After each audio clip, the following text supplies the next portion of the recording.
Hello everyone, happy Monday. I am not in my apartment today. I am standing on 14th Street in New York City because I was not able to finish the video before I left to my work writing space for the day.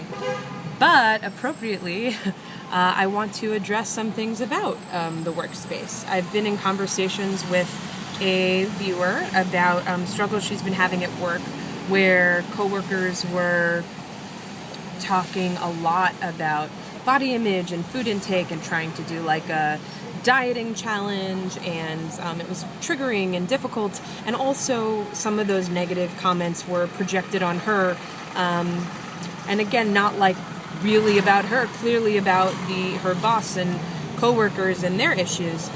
So I just wanted to touch on that a little bit, and then in general, what to do when people are saying negative comments and you have to sort of build a wall so that they don't become internalized and become things that trigger or affect you. Let me start by saying I haven't had a traditional office 9-to-5 job in many years. So I am going from my own experiences years ago, and also observations from hearing about other people's experiences, and also intuition and just using techniques and coping skills and applying them to work situations. So one thing to do is to create, if it's distracting you from doing your work and leaving the job is not an option, and there is no HR department, or you are the HR department, one option is to make a list. Every time there's a negative thought that happens and it starts to go inside you and trigger you, or negative behavior that your coworkers display, write it on a piece of paper. Then you don't have to carry it in your head anymore. And this goes for everything. I learned this technique in college when I was having depression and anxiety, and a counselor at the counseling center said, every time you can't focus on studying because you're having an anxiety or depression thought, write it on a piece of paper, and you'll know to deal with it later. And normally to that paper, and it's out of you. More importantly, the paper is owning that experience and thought, and you're not stuck having to deal with it, and then you can focus on your work and what you need to do. Another thought is having a mantra. A mantra means mind instrument in Sanskrit. And typically mantras are used for meditation, but where it works in this situation is that if you can create a mantra to remind yourself that the negative comments and behaviors colleagues, coworkers, and your bosses are displaying are not about you and about them, and have nothing to do with you, and are really their insecurities being projected on the entire workspace because of their problems. Create a mantra, phrase something, and just like say that to yourself when things get triggering. And it's another way that, just like getting the thoughts on a piece of paper, it loops out of your head. It recycles from negative fear back out into positive, good stuff.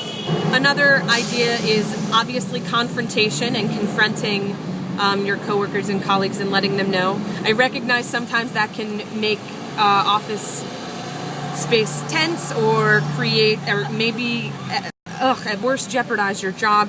If that's the case, it's a far more difficult thing than this. But again, these thoughts apply not just to the workspace, but in general to groups or spaces you're a part of, where you need to remain a part of that professionally or familially or socially, and leaving isn't an option.